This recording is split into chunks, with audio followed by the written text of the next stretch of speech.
Alright guys, we got the No BS Lures K9 Extreme Junior trap. I've raved about this trap. Really like the build, how strong and tough, rugged it is. It's really well built. Trouble is the pan tension. I have a really hard time getting pan tension down. I've tried a bunch of stuff. I've watched other videos. A couple of good videos to watch on this trap are from Mo Trapper here on YouTube and Lonely Den Trapping.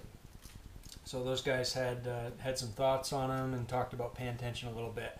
But it's a very common problem. Not sure why, but out of the box, this 4-coiled trap is super high pan tension. It's like 5, 6, some of them are 7 or 8 pounds. So everything's set, and here's the Sullivan trap tester. Bottom right out. Not even close. So that's a problem, and I haven't found a good way to get that down with the 4-coil. And the pain for me is that I hate tinkering with stuff. I paid pretty good money for these traps because I didn't want to have to tinker with traps and do a bunch of work and adjustments, but I'm realizing that that's just part of life. It's a nice trap, so I'm going to try to figure out how to make these ones work. The good thing is these guys, the MB550s, they're not as rugged as these, but they're more than enough to hold a coyote, and I haven't had to do a thing to these yet. So I am going to play with the pans a little bit. But anyway, these are going to be an awesome trap if you can get the pan tension where you need it. I want to be like, I don't want to be 4 pounds. I want to be between 2.5 and 3.5 pounds. So what are we going to do?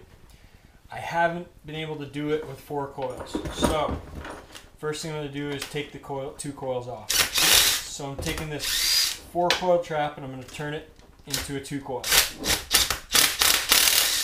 And these ones, the spring keepers, are just these long heavy-duty bolts with nuts on the end. I'll pop this spring out, and I've got a nut driver. Works really good for these. Side, we'll do the other side.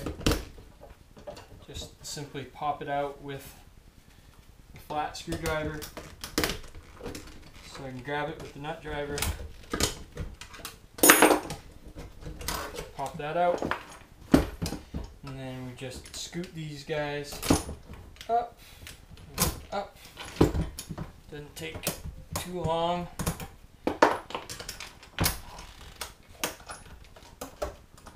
And we just made our 4-coil trap a 2-coil trap. And No BS does sell those bushings to put in here to go back to 2-coil. I'm guessing because they've had a lot of people do this. But I don't have any right now, so I'm just going to pop these back in. Okay, now we get a 2-coil trap. The springs are on the opposite side of where you would expect them to be with a 2-coil trap, but it doesn't matter. That's just the way these are designed. If you buy them in 2-coil, the springs are going to be there anyway. So, and again, this is high pan tension, and there is a bolt on the pan for tension, and that is completely loose. So all this tension is 100% friction with the tension that the springs are putting on the levers, and the friction between the notch on the pan and the block on the jaw that catches the pan. So we'll set this. It's a lot easier to set as a 2-coil. Still plenty rugged for a coyote. It might slow the speed down, breaking through the ground a little bit, but we'll accept that. So click, we got it set. What are we going to have for pan tension?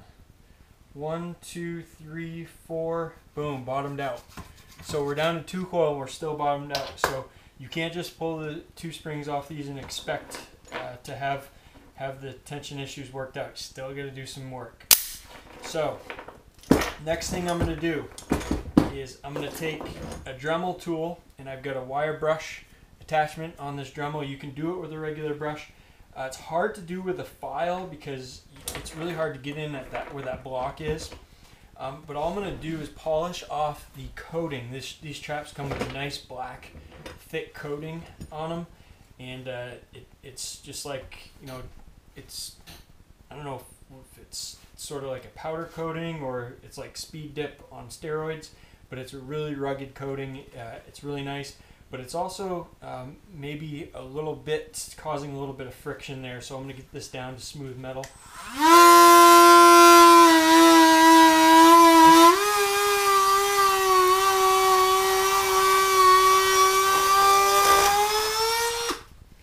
Okay, hope that wasn't too loud for you. So I smoothed that down, and I'm going to go back and get to this notch that's on the pan, and I got a nice little file here. I got two files. I got a big file and a little file. I'll just take the big file first, and I'll take a couple swipes. And I am clearing off that coating, and I'm also filing down a portion of this catch on the pan. Okay, so we're down to bare metal, and what I'm gonna do now is, so I've got a straight down and straight across, like a 90-degree angle on this that as it comes from the factory, and I'm gonna kind of shave off that 90-degree angle and make it kind of rounded. So when this catches on the block, instead of having two sharp edges coming together, one of the pieces is going to be a little bit rounded. What that does is when you put pressure down in the pan, it's more likely to be able to travel downwards rather than getting caught. So I'm going to just take my file and I'm going to turn it at an angle.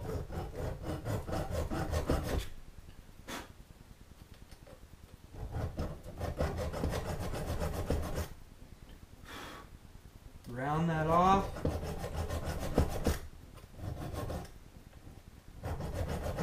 Try to do it pretty evenly across the whole portion of that. So we got it pretty well rounded. Now I'm going to do one last thing with this trap. Now I'm going to check the tension, and if the tension is not right, then I'm going to have to redo some of this and file it some more and work on it a little bit more. But last thing I'm going to do, this is bowstring wax. I picked this up at Walmart for a few bucks, and I'm just getting a little bit of this wax. We're going to put some right in here, and we're going to put some on the block right there. Cut down on some of that friction. Okay, now we'll take the trap, and probably a good idea to fire it a couple times before you check the tension, just to kind of make sure everything's kind of worked out of it. Sometimes, you know, you can have it fire real tough the first time. Maybe you got some filings or something that's getting caught in there, so you just like work that out a little bit. I can already feel that the pan tension is going to be down quite a bit from where it was. Okay, so we got that set. We've done our 2-coil, we've done the filing, we've polished off that surface coating, and we've done the bowstring wax. Now we got 1, 2, 3, 3.5 pounds. So that's right about where I want it. I might file it a little bit more to get it down to closer to 3, 3.25. But it can be achieved. It's a very challenging thing. It's a pain in the butt to have to learn this and figure it out for traps that you hope to just set right out of the box. But anyway, it's always good to learn a little bit on how to tinker with these in case you need to adjust them. Hope that helps.